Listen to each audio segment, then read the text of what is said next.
মাছে ভাতে বাঙালি প্রচলিত এই প্রবাদকে ভুল প্রমাণ করেছেন সিরাজগঞ্জের শাহজাদপুর উপজেলার রূপবাটি ইউনিয়নের ৩৫ বছর বয়সী যুবক শরীফ মোল্লা। কারণ জন্মের পর থেকে তিনি ভাত খাননি, তার জীবন কাটছে আটার রুটি খেয়ে। এই অদ্ভুত খাদ্যাভ্যাসের কারণে এলাকায় তিনি পরিচিত হয়েছেন রুটি শরীফ নামে। আমিরুল ইসলামের পাঠানো তথ্য ও ভিডিও চিত্রে ডেস্ক রিপোর্ট। সিরাজগঞ্জের শাহজাদপুর উপজেলার রূপবাটি ইউনিয়নের রূপবাটি গ্রামের শরীফ মিয়া দীর্ঘ ৩৫ বছর ধরে ভাতের সাথে তার কোনো সম্পর্ক নেই। শরীফের মা সাবেয়া বেগম জানান, ৬ মাস বয়সে ভাত খাওয়ানোর চেষ্টা করলে বমি করে দিত শরীফ। এরপর তাকে ভাত খাওয়ানোর সব চেষ্টা ব্যর্থ হয়।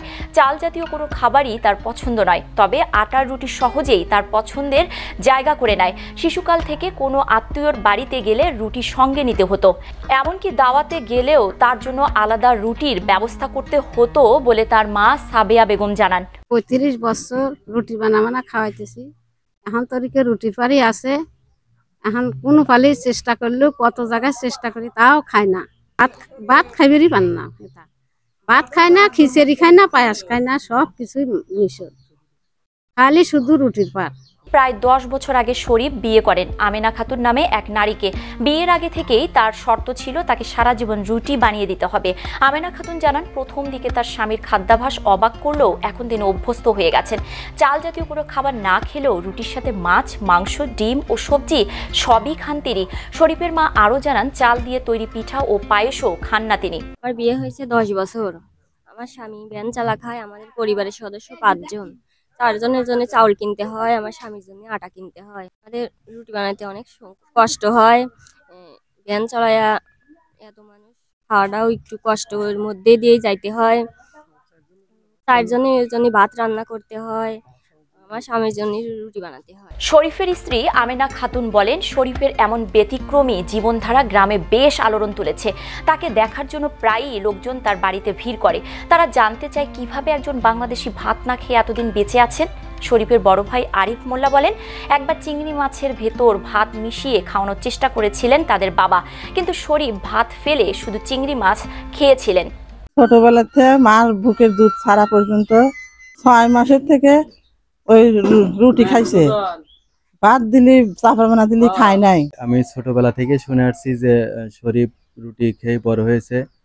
তার মার কাছ থেকে শোনার পরে জানলাম যে তাকে নাকি একবার ভাত খাওয়ানো হয়েছিল, কিন্তু সে বমি করে ফেলে দিছিল। কিন্তু সে ভাতের গন্ধ সহ্য করতে পারে না। সেজন্য আমরা ছোটবেলা থেকেই দেখছি যে শুধু রুটি খায় সে জীবনযাপন করতেছে। আমার চাস্তু ভাই, ওকে যখন অনেক জায়গায় মেয়ে দেখানো হয়, কোনো মেয়েই তো তার রুটি বানাইতে রাজি হয় না। শেষে আমেনা খাতুন নামে এই মেয়েটা সোনাতলা বাড়ি এ রাজি হয় যে আমি ওর সর্বদাই মানে সবকিছুই দায়ভার নেব এবং আমি রুটি বানায় দেব, রুটি খাবে।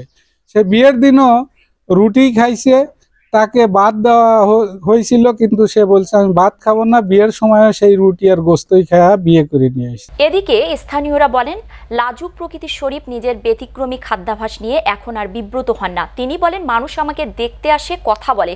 প্রথম দিকে কিছুটা বিব্রত বোধ করলেও এখন ভালোই লাগে।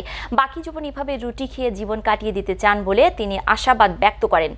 আমার বয়স 35 বছর। আমি 35 বছর ধরে রুটি খাই, ভাত খাই না। ভাত দেখলেই মনের ভিতর খারাপ লাগে।